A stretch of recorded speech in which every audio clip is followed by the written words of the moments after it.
Seorang gadis bernama Casey diculik. Dengan sekuat tenaga dia menendang lampu belakang mobil. Kemudian mengeluarkan satu tangannya terus melambai minta tolong. Trik ini berhasil. Sebuah mobil di belakang merasa aneh. Langsung menelepon polisi. Polisi mengecek plat nomor yang diberitahukan. Tetapi ciri-ciri fisik penculik tidak cocok. Kelihatannya penculik menggunakan mobil orang. Orang yang menelepon polisi ingin mengikutinya untuk melihat muka penculik. Polisi langsung mencegah. Tetapi diketahui oleh penculik. Dia segera membelok, melaju ke jalan raya. Petunjuknya terputus lagi. Jordan menyuruhnya mengecek di bagasi mobil. Ada barang apa saja? Casey menemukan seember cat. Jordan menyuruhnya menuang keluar, agar meninggalkan tanda di jalan. Kemudian memberitahu pilot helikopter. Kemudian mencarinya. Di saat ini ada sebuah mobil di belakang penculik. Menemukan cat dari belakang mobil. Tetapi tidak tahu bahwa orang ini adalah penculik. Malah memberitahunya, cat yang ada di belakang tertumpah. Penculik panik, langsung menghentikan mobil di sebuah gang. Dia membuka bagasi, rencana ingin membius Casey lagi. Di saat yang sama seseorang datang. Penculik langsung menggunakan obeng, mengancam Casey untuk tidak mengeluarkan suara. Orang itu melihat penculik yang gugup, langsung masuk ke mobil untuk menelepon polisi. Tetapi saat tersambung, penculik langsung menghancurkan kaca jendela, dan memukul orang itu sampai pingsan, dan memasukkan dia dan Casey dalam bagasi mobil. Casey memberitahu Jordan sambil menangis, bahwa penculik menukar mobil. Tetapi tidak lama kemudian, orang itu sadar, dan berteriak panik, membuat penculik marah. Penculik menghentikan mobil, langsung menusuk pria itu sampai mati. Casey yang melihat semua ini, langsung putus asa. Tetapi Jordan tidak mau menyerah.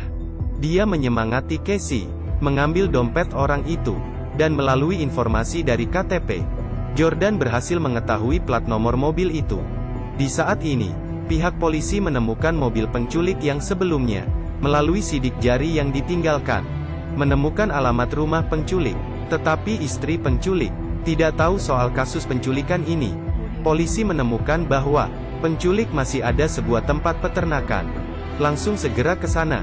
Di sisi lain, penculik sedang mengisi bensin. Casey dengan cemas naik dari bagasi ke kursi belakang. Tetapi hanya setengah badan saja. Dia segera melambaikan tangannya, berteriak minta tolong dari staf. Akhirnya menarik perhatian staf.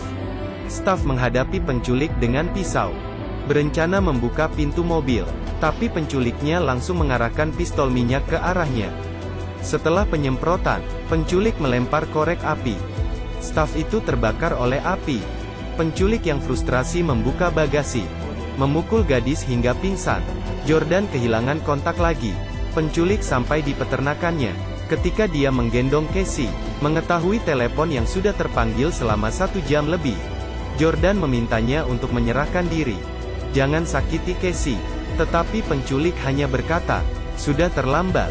Beberapa kata itu saja, tiba-tiba menarik pikiran Jordan kembali setengah tahun yang lalu. Adegan yang pernah terjadi. Dia langsung sadar, penculik adalah pembunuh seorang gadis setengah tahun lalu. Polisi tiba di peternakan malam hari. Mereka mencarinya beberapa kali, juga tidak menemukan jejak apapun. Pembunuh mesum mendorong Casey itu ke meja operasi, memakaikan oksigen padanya, kemudian mengoyakkan bajunya, membuka sepatunya. Kemudian, dia mulai menyuci rambut Casey. Di sisi lain Jordan datang ke rumah penculik, mencari dengan detail.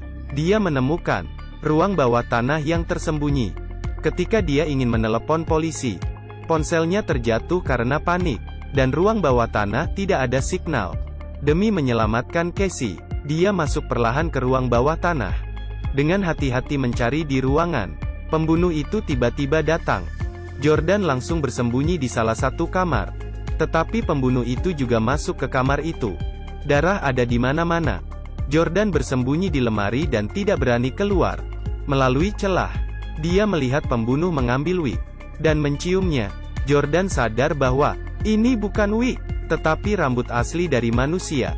Ternyata kakak dari pembunuh pernah memiliki rambut pirang yang indah. Tetapi sayangnya jatuh sakit dan meninggal. Mulai saat itu pembunuh mulai membunuh gadis berambut pirang di mana-mana, mengumpulkan rambut. Di saat ini pembunuh sepertinya melihat Jordan mendekat ke lemari. Jordan menahan napasnya. Untung saja pembunuh hanya memegang baju yang ada di lemari, menciumnya dan pergi. Pembunuh kembali ke meja operasi lagi, mengambil pisau, berencana memotong kulit kepala Casey, membuat barang pajangan baru. Pada saat itu, Jordan pelan-pelan berjalan ke belakang pembunuh, memukulnya sampai pingsan. Saat dia ingin melepaskan tali Casey, pembunuh itu tiba-tiba sadar, memasukkan kepala Jordan ke air. Sudah hampir kehilangan nafas, Casey menikam pembunuh dari belakang. Keduanya berlari menuju jalan keluar. Pembunuh pun mengejar mereka. Tiba-tiba pembunuh berteriak kesakitan. Casey menikamnya sekali lagi. Jordan menendangnya kembali ke ruang bawah tanah. Akhirnya mereka selamat.